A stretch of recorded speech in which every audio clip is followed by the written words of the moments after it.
Good evening and a very warm welcome to Above Bar Church this evening. My name is Nick and it's my pleasure to welcome you. You might have noticed it's a little bit different tonight if you come regularly. And yeah, tonight we're not doing what we normally do. We normally will have a Bible reading and a sermon and prayers and singing. That's not what we're doing tonight. So tonight is what we call Real Lives, and we have a special guest. We're going to have a bit of an interview and find out a little bit more about them, and then Amy Orr-Ewing is going to tell us why we can trust the Bible. This comes at the end of a series we've been having this January and February, looking at some real contemporary, sensitive and difficult questions. Over the last 6 weeks, we've had visiting speakers, and not all visiting, some of our own speakers, looking at identity and how to flourish in a culture of self-invention. Thinking about, why does God care about my body? Why does God care about my gender? Why does God care about my sex life? And all the speakers that have come and answered questions on those topics have opened the Bible, and through their talks and through Q&A have tried to give answers to those questions kind of based on what the Bible says. And there was a wonderful question last week. I took a screenshot of it on my phone. I'm just going to pull it up. That said, why should I trust this ancient book called the Bible? And that was given to Andrew Bunt, who was here last week. And his answer was, ask Amy next week. So Amy is going to come in a short while. Amy Orr-Ewing is an international author, speaker, and theologian. And it's a great privilege to have her with us this evening. So Amy, would you like to come join me?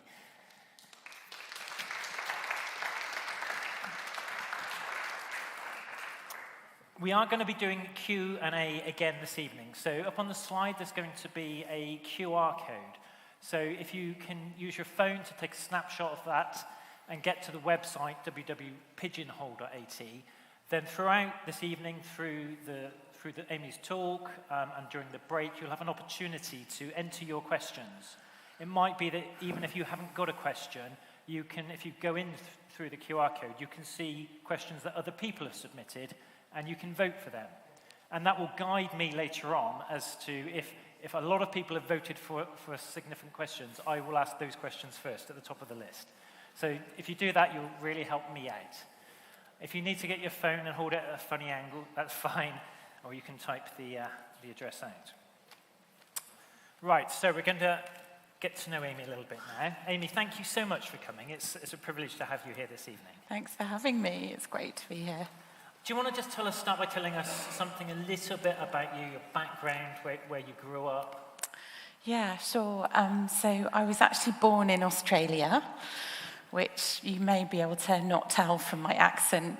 My mum and dad were working out there. My father was a lecturer at the university there, and they had quite a sort of dramatic conversion experience where they had both been atheists, not believers at all, and through a process of questioning and coming to grips with evidence, as well as an encounter with God, they kind of became Christians. So moved back to the UK when I was young, and I grew up most of my childhood in Birmingham, and then went to university at Oxford and loved studying there, and really kind of met my husband there, and have lived quite near that city ever since. And I basically work in theology, and I kind of give talks and lectures and write books and get the opportunity to travel around a little bit. I've got 3 children as well, 3 boys, and the oldest they're twins and they're 17, which is, quite unbelievable. And I've got a 14-year-old as well. Oh, super. Yeah. I might talk to you later. I've got 2 boys, but they're both preschool at the moment. Okay, so maybe you can give some advice for a few years on. So good to hear your parents found faith in Australia. How about you, Amy? When did you come to faith? Yeah, so I saw a huge change in my parents, a very dramatic transformation of both their belief systems, but also who they were as people. And that had a huge impact on me growing up. My parents were both quite intellectual and had not like had this idea of not kind of indoctrinating us as children, that we would ask questions and, find our own way. And that really happened for me, I think, as a process as a child. And then again, as a teenager, when you're kind of making a lot of decisions about how you're going to live your life. And then as a student, I definitely had a personal faith and relationship with God, but that was really tested at university, particularly intellectually, actually. So a lot of the questions probably that we're going to be addressing tonight were things that I needed to struggle through myself and I guess work out, is this really true? Do I just believe it because I want to believe it, or because it kind of makes my family happy that I believe it? Or, is God actually really there? Did he come in the person of Jesus? Can we really trust the Bible? All of these questions. And I came to conclusions myself based on evidence and personal experience. And I've been following Jesus ever since. Great, thank you. Thank you, Amy. In preparation for this evening, I was reading through your website, and it says you're an author, theologian, historian. When did you first get interested in history, church history, theology? What was the routine? Yeah, so I'm going to sound like a complete nerd now. But when I was about 12, I went in Birmingham to hear a lecturer actually speaking on some of this similar topic to what I'm speaking about tonight. He'd come over from America. Some of you might have heard of him. He's called Josh McDowell. And he was doing a whole day conference on the manuscript tradition of the New Testament. And I don't know why my parents thought I was old enough to go, but I was really, really interested. And so I think that began there. Also growing up in Birmingham, there's a heavy influence of Islam as well. So I had a lot of friends who asked a lot of questions, particularly about the textual side of the faith and of the Bible. So that kind of sparked my interest as well. And so I guess it was just a growing curiosity about whether this is actually true and robust or not. Super, thank you. And I've associated you for a while with the OCA, the Oxford Centre of Christian Apologetics. What kind of got you into that, in terms of... So I helped to start that, actually. I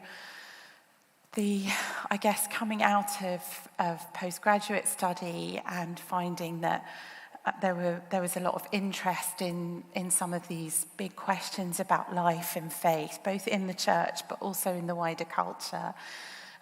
It sort of became clear that there was a need for a centre of theology sort of really focused on that sphere, which we call apologetics.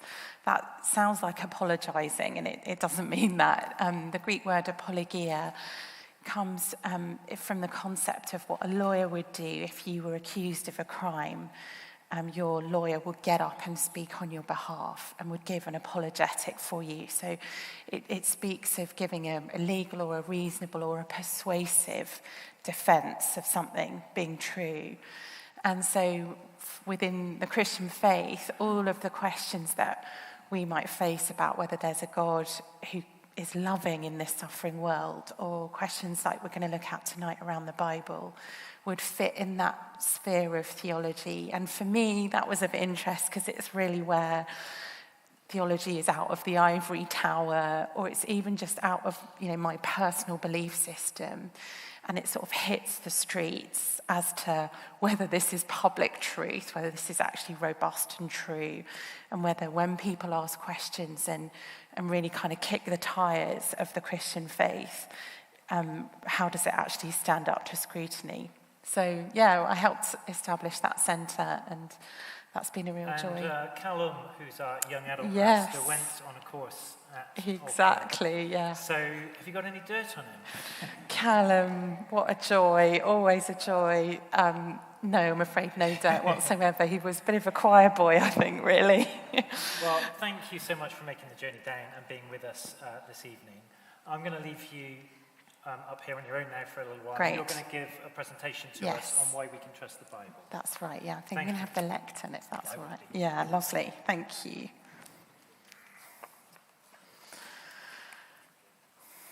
Thank you very much.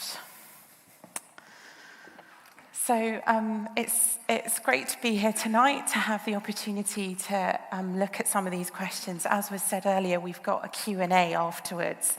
Obviously, this is a massive topic, so that may be that you've got a really specific question within it. Get it into the Q&A as soon as you can, because we'd love to make sure that your question is answered tonight.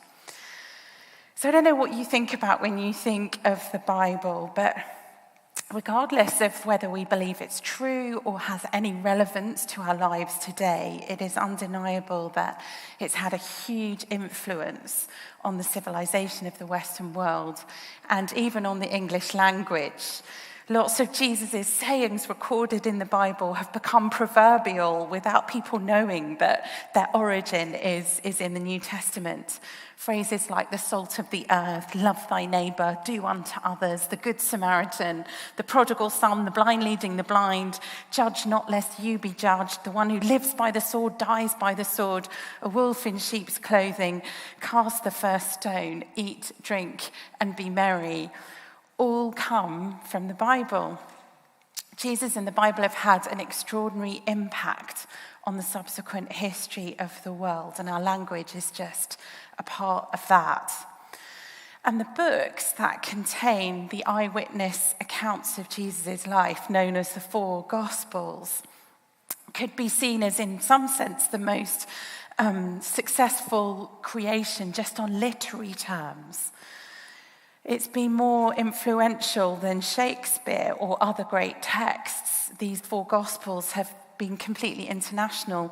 Homer's writing has been translated into 40 languages, Shakespeare into 60, and the New Testament into well over 2,000. The Bible is every publisher's dream. It's the bestseller every year. 44 million copies of it sell. And so I suggest to you this evening that it is worth exploring this question of whether the Bible can actually be trusted, whether it contains historically accurate accounts of who Jesus actually was and is, and whether Christ can be known personally. To come to a conclusion about that for yourself is a really important thing to do. In my own family, my father was born in Eastern Europe, and after the Second World War, my grandfather, who was a scientist, was living, or they were all living under Soviet occupation. And he escaped. They all escaped as a family in a small British plane. But my grandfather, a brilliant scientist, forbade his family from ever reading the Bible or from talking about God. He was such a committed atheist. So there was no Bible and no God talk in the home that my father grew up in. And it was only, as I mentioned earlier, that when he was an academic professionally himself, that he encountered evidence for the Christian faith, that he even picked up a Bible and began to read it. That's how it came onto the horizon of my life and our family, and I'm so glad that that happened. So tonight we're going to ask a few questions. We're going to ask whether the Bible can be trusted, and we're going to ask whether we can explore, how we can explore whether what it records is actually true. And so I want to ask you this question. Not just how do we know whether something in the Bible is true, how would you know whether anything is true? And have you noticed that it's kind of getting harder these days, and we need to check our sources more often perhaps than we used to? I remember a few years ago now hearing with great surprise that the city I grew up in, Birmingham, is known to be globally on the international stage, according to one expert, a place where no non-Muslims go. Let's just look at this clip for a moment.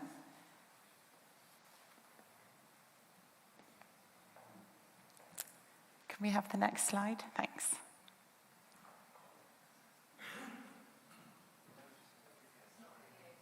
Oh, you haven't got the video? Okay. Right. Well, let me tell you the video. The lovely white man here on the right-hand side is a self-described terror expert. And in this clip on Fox News, he began to hold forth, he's American, about how in Britain's second largest city, no non-Muslims are able to go. They just simply can't go there. There is a total no-go zone. Birmingham is now a completely Muslim city, according to the Fox News experts. An expert telling a national and international news outlet on air that Britain's second largest city is simply no-go. His quote was, "It's actually a separate country," came as a surprise to my friends who still live there.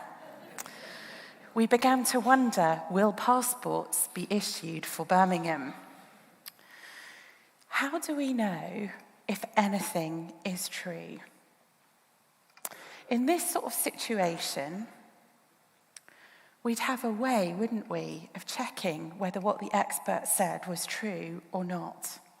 We might check, I would suggest, other records outside of this expert. We check sources of information that are reliable to see whether his claim holds up. So in the case of Birmingham, we might check data from the census, from photographs, from school records, from all sorts of other sources that would help us to see and know that it is simply not true that no non-Muslims live in Birmingham. Then we might begin to ask questions about the motive behind the source. Why is someone saying what they're saying? And that might lead us to a conclusion about whether the source is honest or not. Fox's terror expert eventually himself admitted that he was in fact wrong. His motive had not been to accurately portray reality. He had a different agenda. And he ended up needing to apologize for it. It set off a whole series of memes on Twitter called #FoxNewsFacts, which came up with some other interesting wild claims. So we might need to fact check with other sources. We might need to query the motive behind what we're reading or hearing. Perhaps we could also check more personally. In this room tonight, some of us might have a personal connection with somebody who lives in Birmingham. And that person might be able to tell us whether the claim is true.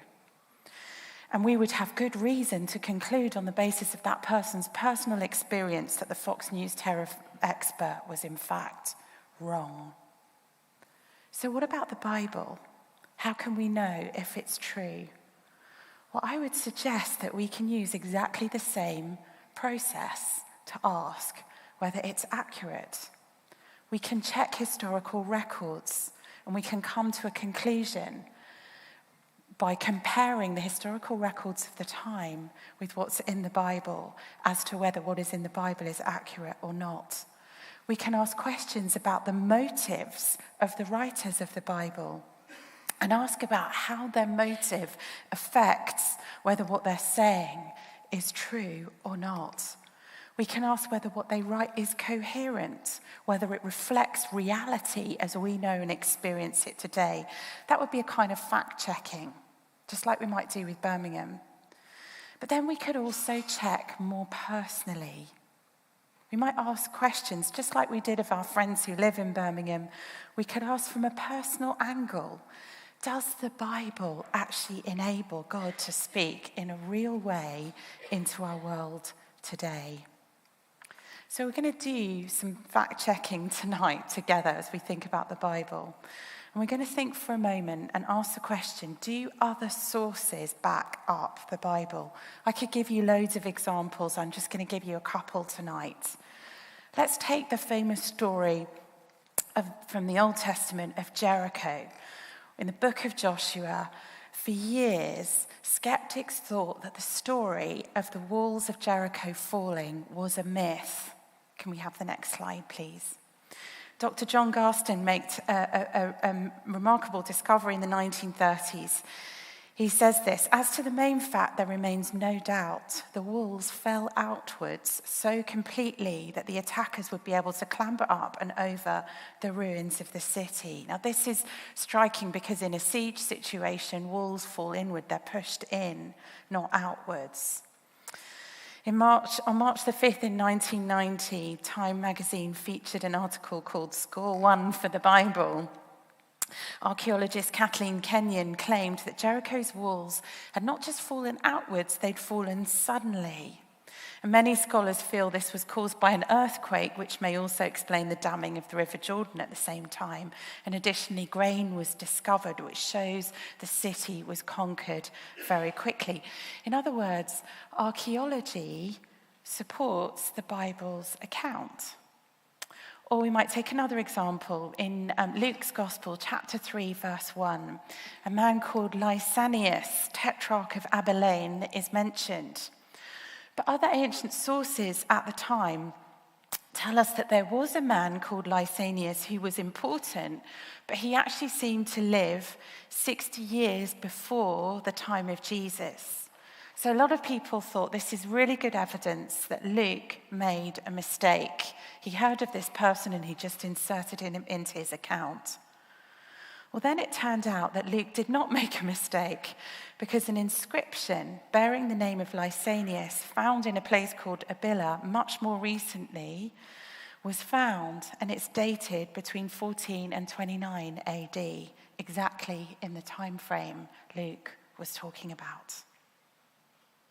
That's an example of an outside source backing up the specifics of what the Bible say. There are loads of other examples. Another one might be a Roman historian called Tacitus, who wrote between AD 60 and 120. And he says this: "Christus, the founder of the name, had undergone the death penalty in the reign of Tiberius by sentence of the procurator Pontius Pilate. And the pernicious superstition was checked for a moment, only to break out once more, not merely in Judea, the home of the disease, but in the capital itself, where all things horrible or shameful in the world collect and find a vogue." Clearly, Tacitus is no great friend of the Christian faith, calling it a disease. But he's considered one of the greatest Roman historians. And here he situates the death of someone called Christ in history. And he links it to two other known historical persons: Pontius Pilate, who governed Judea under the Emperor Tiberius. Tacitus verifies that the death of Jesus doesn't stop the movement that Jesus founded, and that movement eventually establishes itself in Rome. Now, that may not seem that remarkable to you if you've grown up even vaguely connected to the church. You might have heard the name Pontius Pilate, for example, in one of the creeds of the church mentioned. Or perhaps you've read a gospel and you know about Pontius Pilate washing his hands and Jesus going on to be crucified. But actually, the existence of Pontius Pilate wasn't accepted by scholars as a historical reality for quite a long time. There was controversy about whether he was a real person until in 1961, a first-century stone inscription which was dedicated to Pontius Pilate in Caesarea Maritima was found. And there you can see a slide of it. So we fact-check, like we did with Birmingham. We check details and we ask ourselves the question, does this book hold up? And when we do that, it's interesting to me how strongly the Bible comes out. Now, the thing about the Birmingham, we also wanted to ask a question about motive, if you remember. And what's interesting about the Gospels in the New Testament is that two of the Gospel writers very clearly tell us their intention in writing. One of them, Luke, puts it right at the beginning of his gospel. The other one, John, puts it at the end in chapter 20. But let's just look at Luke. Luke says, "Therefore, since I myself have carefully investigated everything from the beginning, it seemed good also to me to write an orderly account for you, most excellent Theophilus, so that you may know the certainty of the things you've been taught." So Luke and the other gospel writers say that they are recording events with scrupulous accuracy. Luke's intention in writing is that future generations could read about Christ confidently, knowing that historians had thoroughly researched the eyewitness sources and that the material was compiled in an accurate way. That's what he tells us his motive is. This reminds me of a diary entry by General Eisenhower. I told you a little bit about my grandfather. My husband's grandfather was British and was in the Second World War, worked on radar. He was a brilliant sort of scientist as well, actually. But towards the end of the war, he was in a administrative role. And right at the end, obviously Americans had joined the Second World War. The British staff would work for an American general, and an American would have a British staff member. And my husband's grandfather was Eisenhower's British aide. And so he actually held the pen at the signing of the peace in Reims and went with Eisenhower to raid Hitler's bunker as well. But here's Eisenhower's diary entry. The evening after he had first visited one of the death camps at the end of the war. He said, "I visited every nook and cranny of the camp because I felt it my duty to be in a position from then on to testify at first hand about these things, in case there ever grew up at home the belief or assumption that the stories of Nazi brutality were just propaganda. Some members of the visiting party were unable to go through the ordeal. I not only did so, but as soon as I returned to Patton headquarters that evening, I sent communication to Washington and London, urging the two governments to send instantly to Germany a random group of newspaper editors and representative groups from the national legislatures. I felt that the evidence should be immediately placed before the American and British publics in a fashion that would leave no room for cynical doubt." With foreboding insight, Eisenhower predicted the possibility of future generations seeking to deny what the Nazis had done in those camps. Luke was trying to do something similar, to accurately record for future generations what had happened.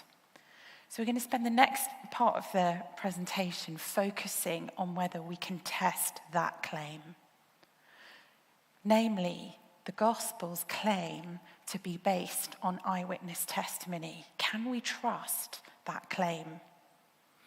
Now, when it comes to asking whether we can trust that claim, there are a few key questions we can interrogate, and these have been brilliantly developed by a scholar based in Cambridge at Tyndale House called Dr. Pete Williams. If you want to find out more, you can read his work. But what he does is to help us ask questions as to whether the Gospels really have a legitimate claim to being eyewitness testimony. And the first question he encourages us to ask is, where were the Gospels written? So according to historical tradition, not all four Gospels were written in the land of the origin of the events they record. So Mark's Gospel was written in Rome, Luke's Gospel was written in Antioch or possibly Rome, John's Gospel was written in Ephesus, and Matthew's Gospel was written in Judea. So a skeptical person would be well within their rights to say, why should I trust a document claiming to be based on eyewitness testimony that is written a few years after the event and isn't even written in the location? And that's exactly what critics have asked. Why should we trust these gospel writers writing hundreds of miles away after the event? How gullible are we to believe that this is eyewitness testimony? What that means is that we can ask questions of the gospel writers. How familiar were they with the land they are talking about? Do they know the geography, agriculture, botany, architecture, traditions, burial practices, economics, language, law, and personal names, the culture of the place? We could do a lecture on each of those, and thankfully for you, we're not going to. If you've ever visited a place and then left again, you know how difficult it is to recall and get those kinds of details right. If you've never visited the place, it's very, very hard to get the nuances of culture right. So we're going to do it with one of those aspects. We're going to ask the question about the personal names. Second question then, do the gospel writers call the characters the right thing? Now, when we examine the time of Jesus, a study has been done of 3,000 names that people were called back then in the very specific area of Judea. And that was using archaeology, inscriptions, and other written sources. And what it shows is that Jewish names in Judea, Palestine, show a different frequency statistically from Jewish names elsewhere. The argument began with a researcher in Germany who made this list of all the names that people were called back then, and it's called the Talalan Lexicon of Jewish Names in Late Antiquity, Part 1. And it's not a gripping read, I promise you. The interesting thing about this study is that a scholar called Richard Borkham, a theologian, noticed it. He read the study, and he thought to ask the question, if we lay alongside this study of what people were actually called in first century Judea, Palestine, and what the Gospels say they were called, what will happen?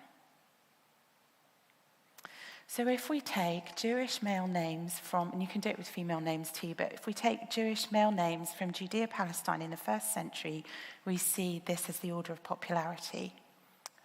The next slide, please. Simon, Joseph, Lazarus, Judas, John, Jesus, Ananias, and so it goes on. If you take the 9 most popular Jewish male names in Judea, Palestine in the first century outside the New Testament, they are 41% of names used. If you take them inside the New Testament, they are 40% of names used. It's a pattern showing up over 4 writers writing their accounts far, far away from the land of the origin of the story. That is extraordinarily difficult to get right. Now, in case you're not suitably excited by this geekdom, let's do a quick comparison with Jewish male names at the same time in a community not living in Judea, Palestine, but living just a few miles away in Greco-Roman Egypt in the first century. Remember that Jewish communities, there was a diaspora living all over the ancient world and a large Jewish community in Egypt. Most common names for men in the Jewish community in Greco-Roman Egypt in the first century, exactly the time of Jesus, are Eleazar, Sabbateus, Joseph, Dositheus, Pappus, Ptolemaeus, and Samuel. Now, names like Sabbateus, Dositheus, and Pappus are in the top most popular names for a Jewish male in first century Greco-Roman Egypt, not very far away geographically at all from Judea. If you've ever been to modern day Israel, you'll know that. But those names don't even occur in the New Testament. Why not? Because the gospel writers aren't writing about Jewish people living in Greco-Roman Egypt. They're writing about something that happened in a very specific place, in a very specific time. And even though they're writing miles away from the land of the origin of the story, they get this detail right. And they get it right statistically, verifiably. Now, I wonder if you would know how name patterns, statistical patterns, are affected. Let's take English-speaking countries. We could say, popularity of male names in the 1970s in Australia or in America, or we could even do it regionally in Scotland, Ireland, Wales, and England, or we could do it, in Yorkshire versus Cornwall, and you and I would really struggle to do that, right? We would struggle even with the internet. The gospel writers carry the right statistical proportion of names, but they also get the right feature of names. Let's imagine we live in a fictional world where a mother calls to her sons for supper to come and eat at the kitchen table, and they actually come. Imagine that, right? So we're in that world, but now we're in the first century. First century mother in Judea opens her back door. It's time for food. She's calling her son. She calls Simon. Hundreds of Simons would come running for food. Okay? She would need to distinguish which Simon is she talking about. And in the same way, any story, any text that is coherently about this time and based on eyewitness testimony would know when to do that, when to distinguish the name and when not to. And that's what you find when you read the New Testament. We could look at a famous list of disciples that comes in Matthew's Gospel, chapter 10, verses 2 to 4. It's a really good example of this, because the popular names are distinguished. There's a distinguishing feature about them. And the unpopular names are just on their own. So here's the list. I'm keeping this slide up because you can see the list of popularity. Simon, he's number 1, is called Peter, and Andrew, his brother. So there's a distinguishing feature about him. James, he's number 11 on the list. High-ranking name, he's the son of Zebedee. John, he's number 5. Again, high-ranking, he's his brother. Philip is only 61 on the list of most popular names. He's plain old Philip. Bartholomew is only number 50, again low on the list, so no qualifier. Thomas doesn't even make it in the top 100 names. He's just Thomas. But Matthew, he's number 9. He's the tax collector. James, number 11, is the son of Alphaeus. Thaddeus, number 39 on the list of most popular male Jewish names in Judea in the first century, low ranking, he's on his own. Simon, he's number 1, he's the Canaanian. Judas, number 4, is Judas Iscariot, who also betrayed him. You see this in reported speech, in dialogue that is reported. You see it throughout the Gospels. The statistics about names have only been known by academics since 2003. Yet there is this extraordinary correlation between what people were actually called and what the Bible says they were called. And it shows beyond a shadow of a doubt that this is a list from Palestine, that the gospel writers are basing their accounts of what happened on eyewitness testimony. If they were making stuff up miles away, they would not be able to get this sort of detail right. Remember I said you could do this study with archaeology, land formation, burial practices, botany. There are all sorts of layers of detail within the gospel accounts that lead to a warranted conclusion that what is written is based on eyewitness testimony and it can be trusted. So we fact check.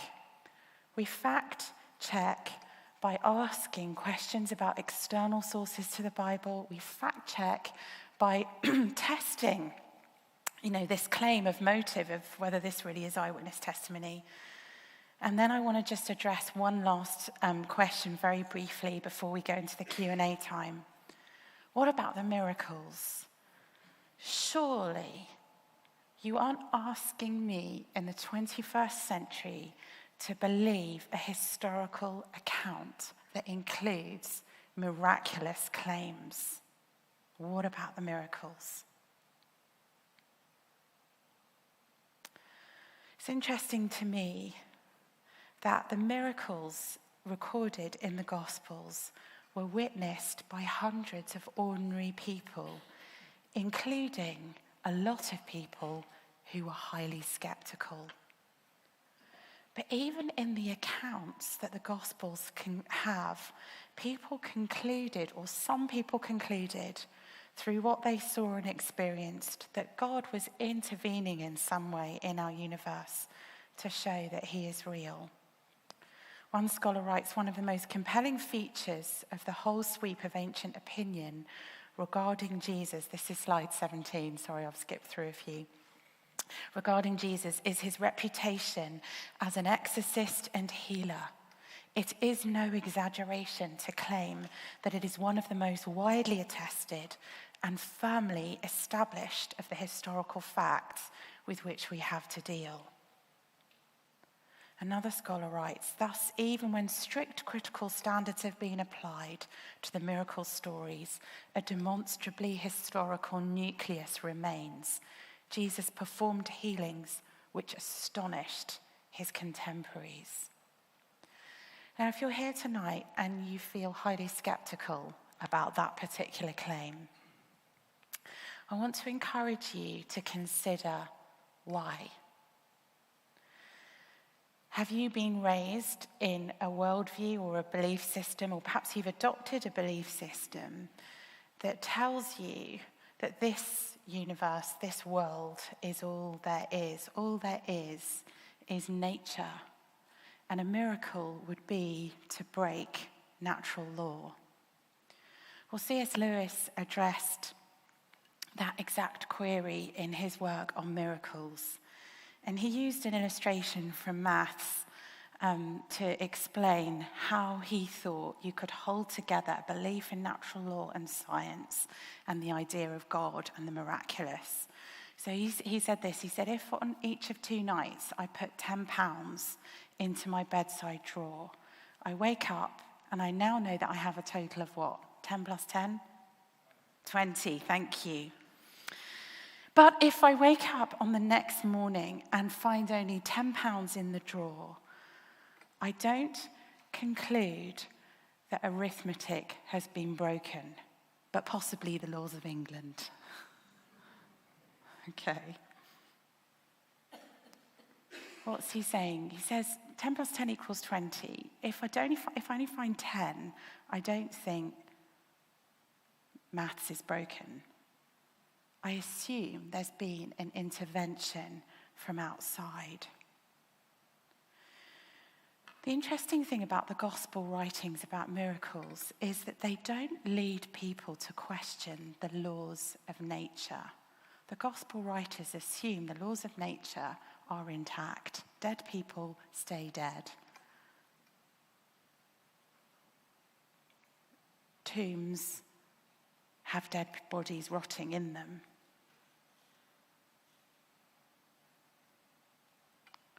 But they do open us to the possibility that the author of those natural laws could, if he wanted to, intervene.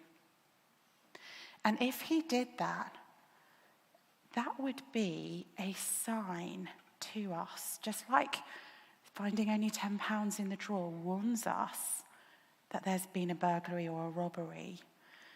The biblical idea of a miracle is that it's much more than the event itself. It's a sign pointing beyond itself to the author of natural law who's intervened. We wouldn't be able to recognize a miracle as in any way significant if there was no natural law. And in fact, if you do go on to investigate the biblical miracle claims, the most important of which is the resurrection of Jesus, you may be surprised by what you discover. Richard Swinburne, who was a philosophy professor at the University of Oxford, he's retired now, but he spent a long time in his career examining the evidence for the resurrection of Jesus and running it through probability theorem. He used Bayes' theorem in assessing the probability of the resurrection of Jesus, assigning mathematical values to different factors like the probability that there's a God, nature of Jesus' behavior, etc. And he concluded that the probability based on all the evidence of the resurrection of Christ having actually occurred was extremely high. He said, allowing for the artificiality of ascribing very precise numbers to each factor, the number he used in his calculation was 0.97. The evidence, to a philosopher like Swinburne, overwhelmingly supported the conclusion that Jesus rose from the dead. When we look at the context of the New Testament miracles, men and women involved were down-to-earth people who understood how the real world works. When Mary discovered she was pregnant, her betrothed, her boyfriend Joseph, knew he hadn't slept with her. When he discovered she was pregnant, he didn't think, we're in the Bible now, people, it must be a virgin conception. He assumed a natural reason for the pregnancy. He was going to get rid of her. It was only when he experienced an angel appearing to him himself that he concluded this is real. When Jesus walked on water, people were terrified. Ordinary reactions to supernatural events. Often people imagine that the miraculous claims of the New Testament are a bit like a person who's asleep having a dream. You enter the dream world, you enter the religious bubble, and inside that bubble, it self-referentially makes sense. Just like when you're asleep, you don't question the fact that you're flying around or weird things are happening. You just go with it because you're in a dream. And people think that's what religion is. That's what the miracles of the Bible are like. No. The miracles of the Bible occur within the natural world that you and I know and experience. And the reactions of people who observe those miraculous occurrences understand the law of gravity, and they understand that dead people stay dead. They present a natural reaction to supernatural experiences. I think that gives the accounts a ring of truth. So if it's at least possible that there is an intelligence who brought this universe into existence, it's not impossible that that author of natural law could reveal himself within his creation. So do you remember how we said we might want to call someone in Birmingham that we know to tell us the truth about what that city is really like? I want to just end by suggesting but the question of whether the Bible is true is not only an intellectual question, it's also a personal question. Does the Bible speak to and about me? Does the Bible speak into the big questions of this world, of what it means to be human, of what our purpose is in this life, of what suffering means, of whether there's any possibility of forgiveness or redemption? Can the Bible be trusted?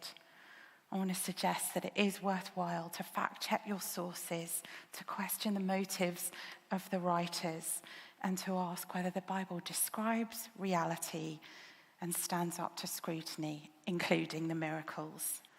And I think that you might, like millions of others before you, find yourself answering yes. The Bible can be trusted. Thanks for listening.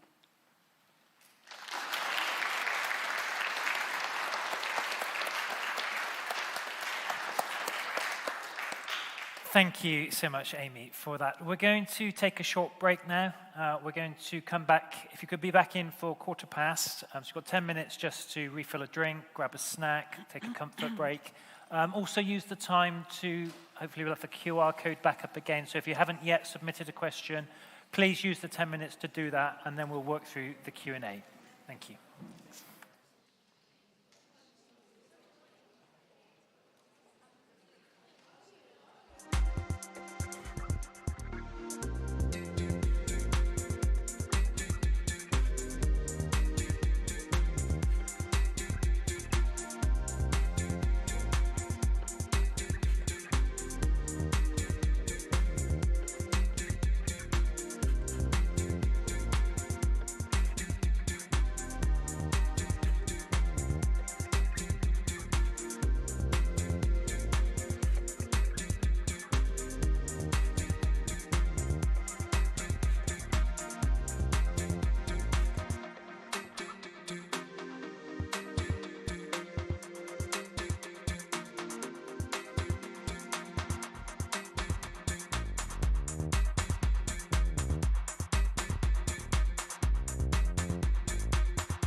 Well, I hope you have had a chance to refill your glasses. Welcome back.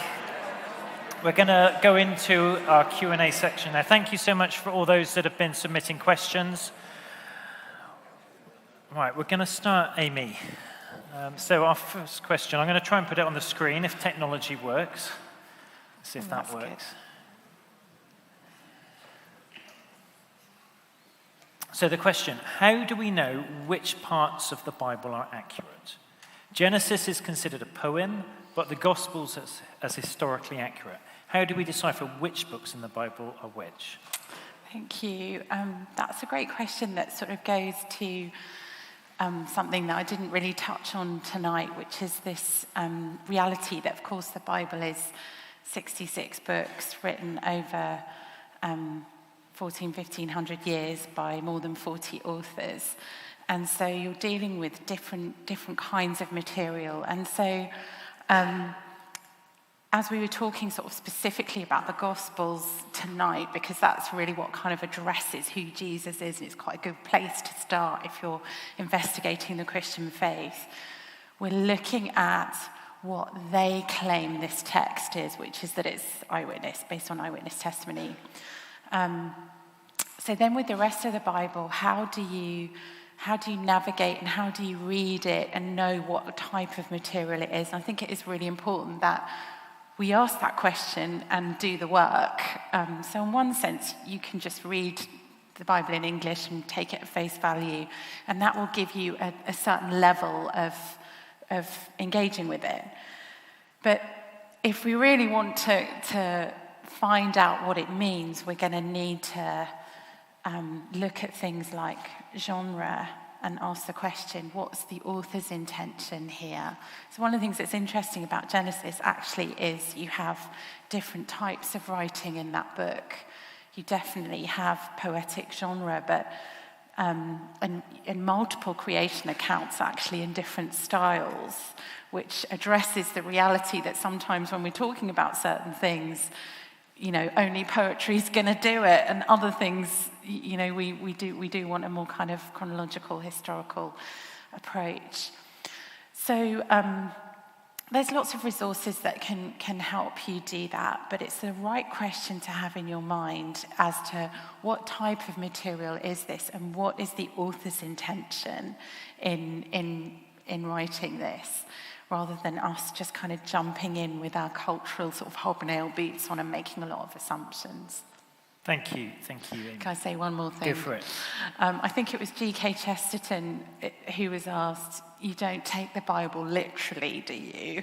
And he said, well, it sort of depends on what you mean by literally, because the Bible says that Herod is a fox, but I don't think he's got pointy ears and a bushy tail. And it also says Jesus is a door, and I don't think he was flat wooden and swung on hinges. You know, I understand when rhetoric is being used, I understand when metaphor and other types of literary devices are being used. And often, where things go wrong, it's where we haven't sort of paid attention to that, I guess. Super. Next question is also looking at the Gospels and another part of Scripture. So even if I think the Gospels are a reasonable record of events, why should I trust the moral teachings in the letters? I guess that's thinking of Paul's letters. Yeah. So I think that's a really important question, and thank you to whoever asked that, because I think it gives us an insight into you, that you're a seeking person, and that you understand the distinction between allowing for evidence to take you so far, but also that a decision needs to be made at some point as to what your belief actually means. And so, again, within the Christian faith, there's very much a sense of, you know, human beings being created in the image of God, and that means we have the capacity to reason. But also human beings being created in the image of God, which means we have the capacity to make moral decisions.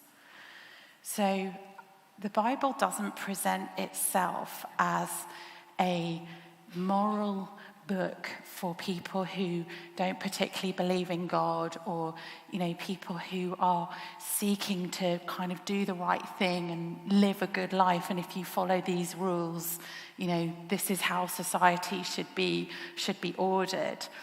It's actually doing something slightly different. So I would say if you don't really believe in God and you haven't come to know Christ personally, I agree. Why would you believe in the moral teachings of the rest of the New Testament? The moral teachings of the New Testament are not there to save us or to morally reform us.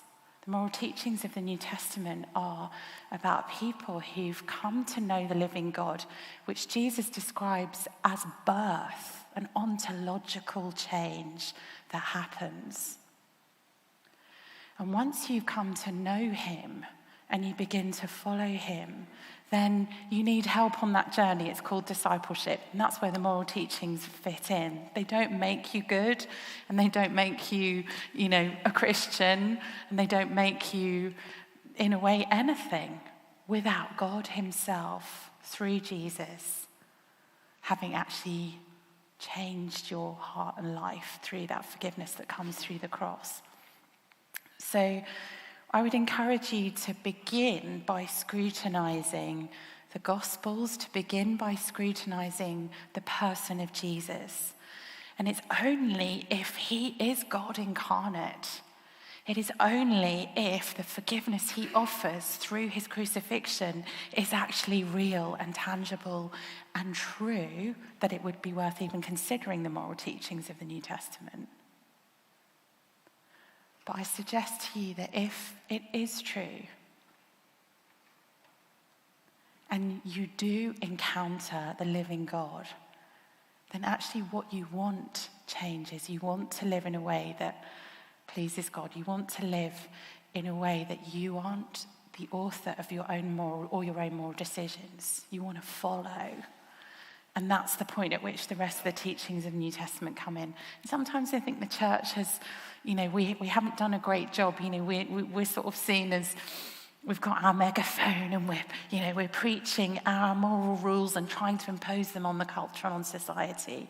And that's kind of the wrong way around. So I sort of get your question. Super, thank you. Next question is around Bible translations. How do we know if there are inaccuracies in our own translations or other language translations, as some other languages have different words which change the meaning of some verses? Okay. I guess this kind of question of translation is both a strength and a weakness, potentially, right? It's a strength in the sense that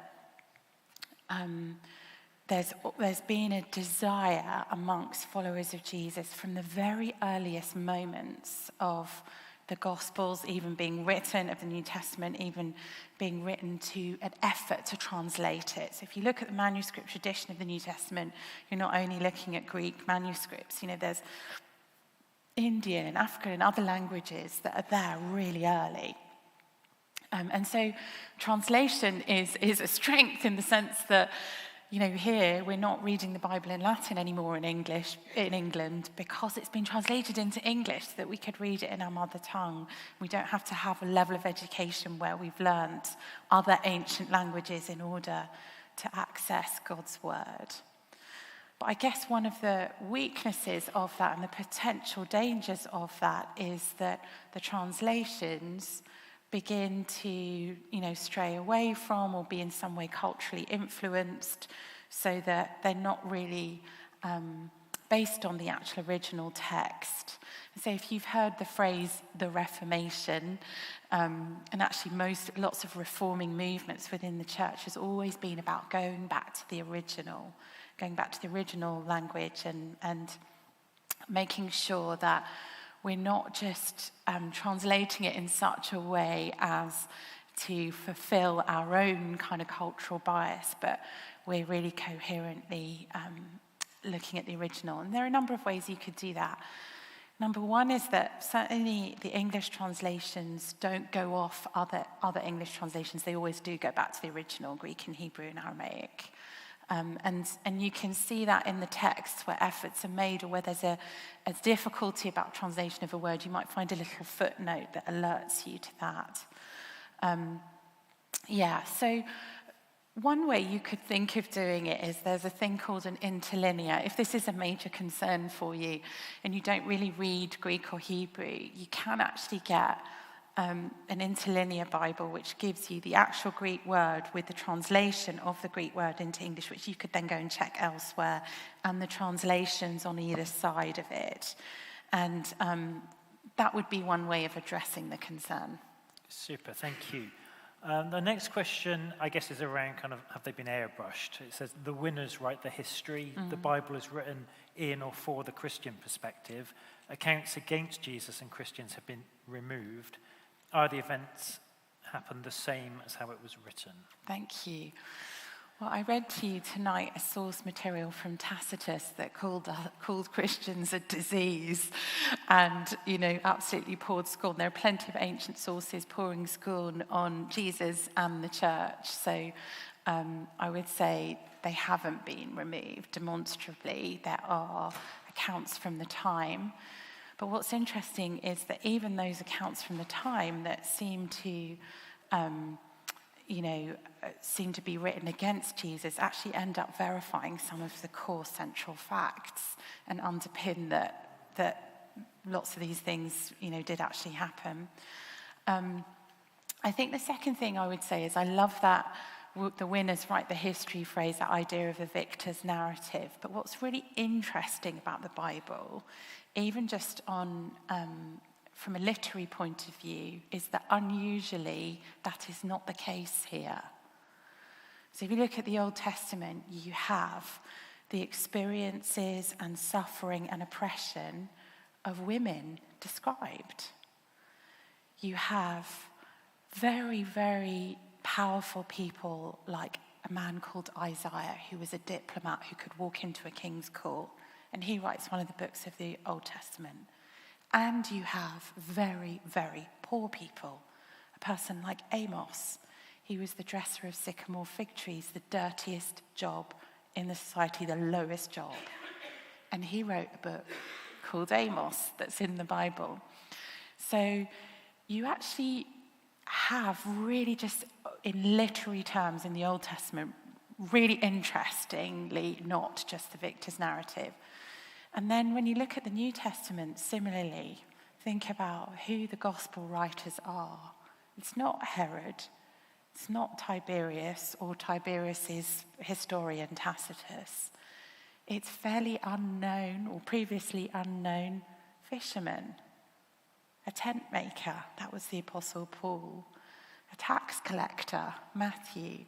So what's fascinating is that the accounts that survive, even the inception of the Christian faith at all, described in the book of Acts, written by Luke, is describing a movement that should have died and been stopped when its founder was crucified, like thousands of other people were crucified by the Romans. So you have this story of a kind of insurgent grassroots movement. It's even written, the Gospels are even written in really bad Greek called Koine Greek. One of my sons is studying proper Greek at school, and it's like the lowest level of the language is what the New Testament's written in. I think that's fascinating. Yeah, so it's actually a strength of the Bible that you have these multiple perspectives, and even if you're not a Christian, you're not religious, it's interesting because it isn't a victor's narrative. Thank you. The next question, I guess, is about why the Bible has the books of the Bible that it does, i.e. the canon, as it's called. How do you deal with the claim that it was the Council of Nicaea that determined the canon and therefore created the Bible as we have it? Yeah, so actually historically there were two councils of the church that met that were the most significant around the canon. By the way, that word canon means a reed or a measuring rod. It's like a standard. The idea is, it's like there's a pass mark when you take an exam that you've got to get past that mark, right? So it's a measure the word canon. And actually there were two councils of the church that were most important. One was AD 393, the Council of Hippo, and then 397, Carthage. So Nicaea was kind of, important, but mainly for other reasons. So when you look at the question of who decided what was going to be the Bible and what was not going to be the Bible, which I think is what this question is really driving at, the image we might have in our minds is that a group of, let's face it, men got together, and they were quite powerful men, right? Because they're in positions in what has become now the institutional church. They get together for their kind of leadership meeting, and they decide that's in the Bible, that's not in. And that's our kind of visual image of what happens. That actually isn't what happened. Because you can track what happened through the manuscript tradition of the New Testament, which occurs a lot before AD 393 or 397.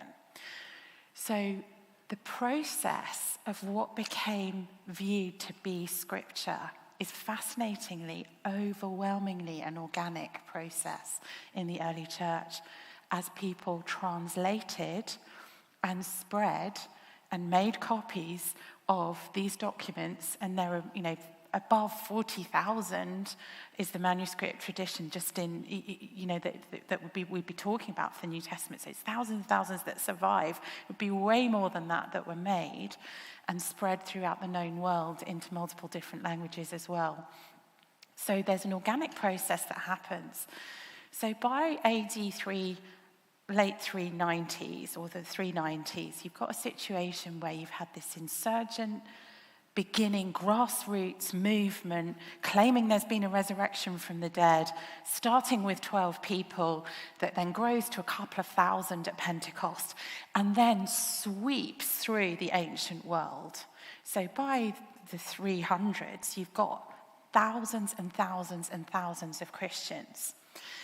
What has swept through the ancient world with that movement is the four Gospels, Paul's letters, Peter's letters, John's letters, the book of Revelation, essentially what we have is the New Testament. That's what's being copied and spread.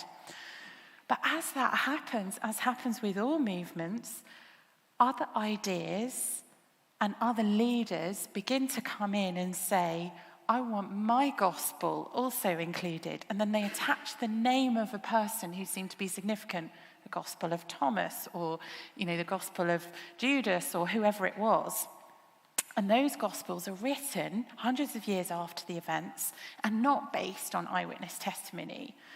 So church leaders realize, okay, we've got what we know is the New Testament circulating like fire, spreading through the ancient world.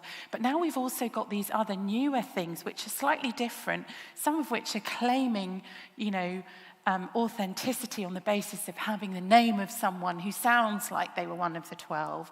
So we need to do something about it. So they get together not to say what's in, but really to say what's out. Now, in that process, some books of the Bible that did end up being agreed on as being in were discussed as, is this a fake? Is this something that's taking a name that shouldn't be attributed to it? Is this something that was written later, not earlier? And, so discussions happened, particularly around things like the book of James and also concern around the book of Hebrews because there was question of authorship. So those councils met. Yes, there were some questions. But ultimately, the process was an organic process which is underpinned by the manuscript tradition, as you see it. And even, anyway, sorry, this is a bit of a long answer. But what you don't have is a group of men deciding, we're giving our authority to it and now that's it. You have a group of leaders realizing we're facing a real challenge of can we keep the whole of what always has been authentically true and protect it in a way? Does it meet this reed, this measuring rod? And that was always to do with authorship and originality. Those were the two key questions. So something like James, the book of James, those early church fathers met and the deliberations were, can we account for which James wrote it the Syrian church, which was next door to where James had been bishop, had the book of James in their collection. They knew it was from him, that it was authored. They'd had that passed down, and that's how it was resolved. So there wasn't some sinister group of men deciding what it was going to be and conferring authority on it. But at a certain point, it became important to say, we recognize that this is what the canon is. These are the books that meet the standard, the measuring rod. And so these are what are going to continue to be circulated, and we're not going to add to it. Thank you. Sorry, that was rather long. The next question, it's got two parts, and I think you've kind of answered part of it. So the first part, the Bible has different interpretations and has been changed during different eras. So I think you've kind of addressed that. But the second part, but Muslims claim that the Quran is God's word and hasn't been changed at all. What's your opinion on that? Sure. With just a tiny bit on that first clause, because there's a whole process addressing this question in theology, and it's called textual criticism. Has the Bible been changed? As the manuscript tradition has gone along, are there variations? Are there differences? How can we be sure that what we have is what is original? And with any ancient text, the means of coming to a conclusion about that question is called textual criticism. So you're asking questions about variations. And what you'll see in any English translation of the Bible is that where there are variations, you will see a letter note in the margin saying the earliest manuscripts don't include this. There was a question on Pigeonhole asking, why does Mark's gospel have a longer ending and then not a longer ending? And that is exactly one of those examples. The earliest manuscripts finish halfway through chapter 16, and then there's a couple of later ones that have this further account. And so, because, in all honesty, textual criticism says there's a bit of a question mark here, that goes in. There's a note in the margin. So what you're going to find with the Bible is there's an openness about the manuscript tradition and not a fear of there being minor variations in the manuscript tradition. In fact, if there weren't, you wouldn't believe it. It's mostly things like spelling differences, or in the Greek language, for example, meaning isn't affected by word order. So in some manuscripts, you might have the same sentence, exactly the same words, but different word order. That would count as a variation. You know how in German the verb must go at the end. Greek just isn't like that. Or there would be some words that can be spelt two different ways. If we were in New York tonight and I were to say to you, how do you spell colour? You would say C-O-L-O-R. You would be wrong, wouldn't you? But if we read the word C-O-L-O-R, we'd know it meant colour. We'd know a crazy American had written it. Sorry if there's any Americans in the house. But the meaning isn't affected. So again, that might be an example.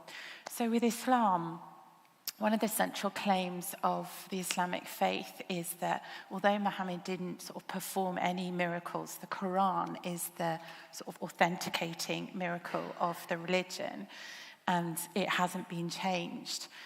Now, it's obviously a highly, highly sensitive subject, because we're talking about people's very sort of dearly held beliefs, but on an academic level, it's just simply isn't the case that there isn't a textual tradition with regard to the Quran. The big Quranic collections in libraries around the world, you just go to the Bodleian Library in Oxford and you can see in the Quran collection there's variation. And in fact, the hadith, which are the accounts of Muhammad's life written by his closest compatriots and friends. So not written by someone who disbelieves in Muhammad or his religion, but people who knew him and loved him, and who were Muslims themselves. The account of the compilation of the Quran that comes in the hadith talks about the third caliph, which was the sort of ruler of the Islamic world. Remember, Islam was never only a religion, it was always a political movement. So Muhammad was judge and political leader as well as religious leader. So the third caliph after he had died, so was called Uthman the Magnificent. And the hadith talk about how he noticed that there were differences between the Qurans people were reading. And so he asked Muhammad's most trusted scribe to make a search for all the available manuscripts and Quranic materials, to gather them together. He's called Tabit ibn Talit, and to create an authorized version of the text, and then dispose of all the other earlier materials and burn them. That's in the hadith. That was the plan. And so that's quite extraordinary, I think. However, what you see from the evidence of what survives today, and there's now a whole online sort of encyclopedic source for textual criticism for people studying Islam at an academic level that you can look at and see. But the biggest find happened in Yemen in the 1960s, and it was over 50,000 manuscripts which show undeniably textual development and variation within the Quran tradition. So what I would say to this question is, with any ancient manuscript, there's an expectation of a textual tradition. The question is, what does it show and what does it say? And I think when you look at the New Testament, what you see is not a process of an authorized version and get rid of everything else. You see an organic process. You see handwritten manuscripts. You see different word orders and different spellings.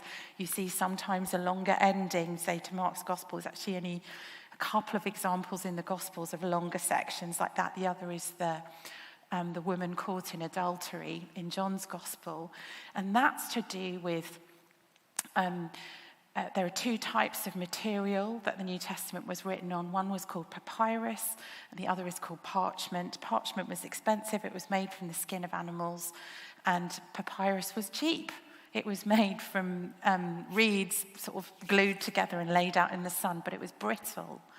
So the earliest manuscripts are pieces of papyrus, but often they've been broken off. They're not sort of huge, great scrolls of the longer entire New Testament, say the Codex Sinaiticus from the 300s, which you can go and see in the British Museum. That's on parchment. So that's how it could be that you might not have had the longer ending to Mark's Gospel on the earliest one, because it might have been broken off. So, sorry, again, a long answer. There's so much to say. It's great that you're here, and it's great hearing all your expertise coming through as well, Amy. Here's a question. I find that the God of the Old Testament, who seems violent and harsh, and the God of the New Testament, loving, peaceful, and forgiving, it's just disappeared, are so different. Why is this? Thank you. Again, I think this is a really important question, so thank you to whoever asked it. I think I would like to address in a way the premise of the question, because actually I think in both the Old and New Testament you have a portrait of, yes, a God who judges evil, and a God who is loving. So you see in the Old Testament extraordinary examples of this loving, compassionate God who, calls people to have the year of Jubilee, who calls for justice as well as mercy, who allows the first person in this text who names this God to be Hagar, you are the God who sees me. You see that in the book of Genesis. So it's an incredible portrait of a loving God and a God who judges. And then in the New Testament, in the teaching of Jesus, you see this extraordinary ethic of love. Love your neighbor, love your enemies. Greater love has no one that he laid down his life for his friend. God so loved the world that he gave his son, that whoever believes in him would not perish but have eternal life. The loving God. But you also see in the New Testament warnings about judgment. Why does Jesus need to die in our place for our sins? It's to rescue us from the penalty of sin, from judgment, which Jesus himself preaches. So I think you see a loving God who judges in the Old Testament and a loving God who judges in the New Testament. So there is some continuity. There is also discontinuity between the Old and New Testament. So the Old Testament comes to an end and is really brought to an end. And Jesus is kind of clear about that in lots of different ways in the things that he says. And so when you read the Old Testament, you will read of things that are disturbing to us today. And I want to be honest about that. You're going to read of God commanding people to go to war and kill other people. And you read that today and you think, how could we believe in this God? How could this God be loving? Now, as a Christian, I would read those Old Testament texts primarily through the lens of Jesus, this idea that there is continuity, but there's also discontinuity. An era of time is brought to an end. But I would also read those texts through that lens of the idea of a good God actually judging evil. Now, I don't know how you feel about that today, but my understanding of what that really means was changed quite dramatically in my late 20s. My husband is a vicar in the Church of England, and we were living in Peckham in southeast London. Some of you might know it, some of you might not. It's quite gentrified now, but when we were there, it was really not. And there was a particular woman in our church who'd gloriously come to know Jesus, and she was the same age as me. We were both 27. But she'd had a really, really different life from me. I'd had the privilege of amazing education and opportunity, and she had not. She had 5 children. And each one of those kids had a different dad. And the dad of the second child was a crack dealer and very, very violent man who was in prison.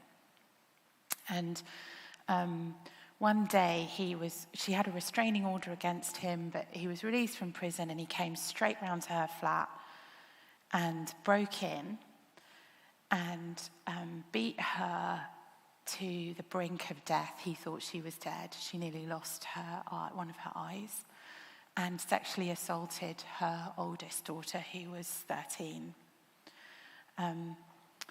Not his child, and left.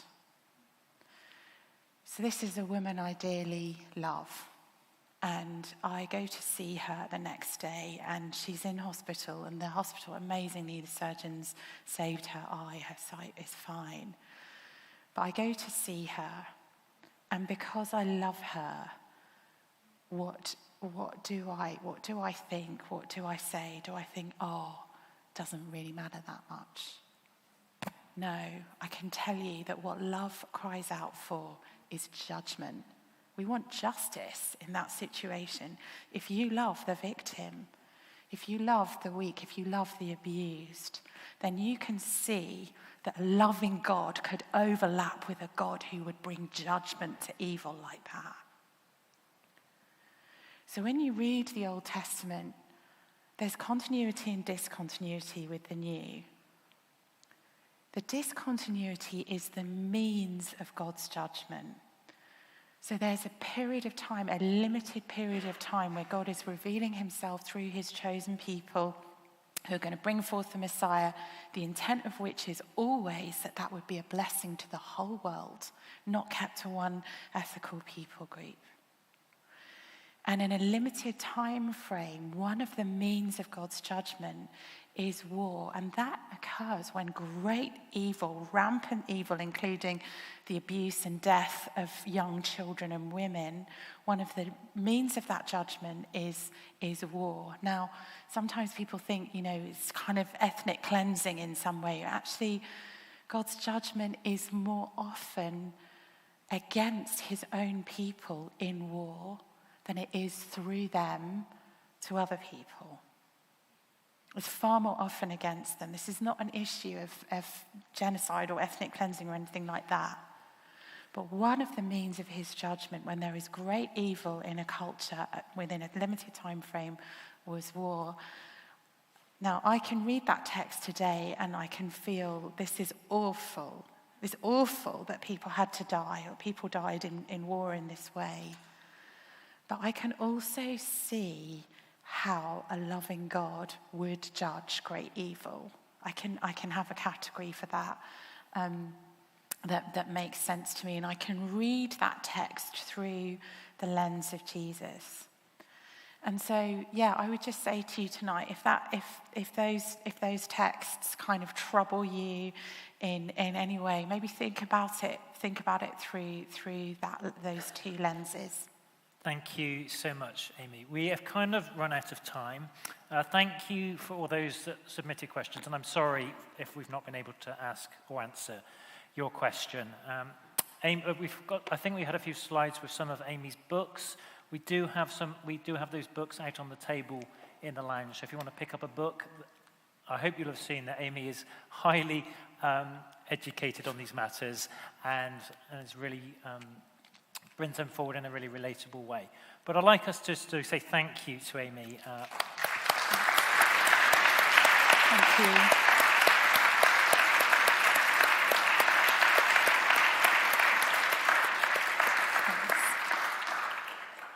We hope you've enjoyed this evening. We're going to see a very short video now.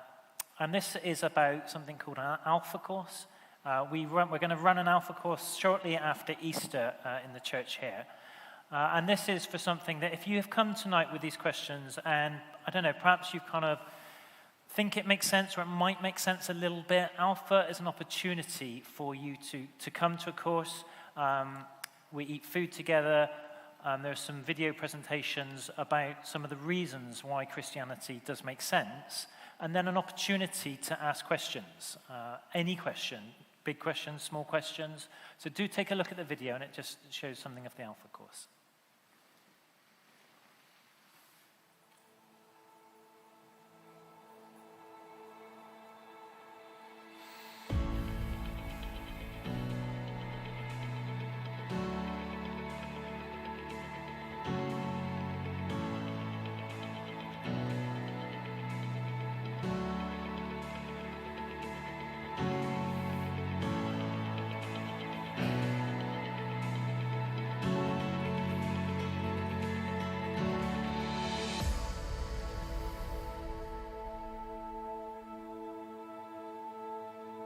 Welcome to Alpha.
Alpha is a great opportunity to ask more questions about the Christian faith. You can sign up through the website.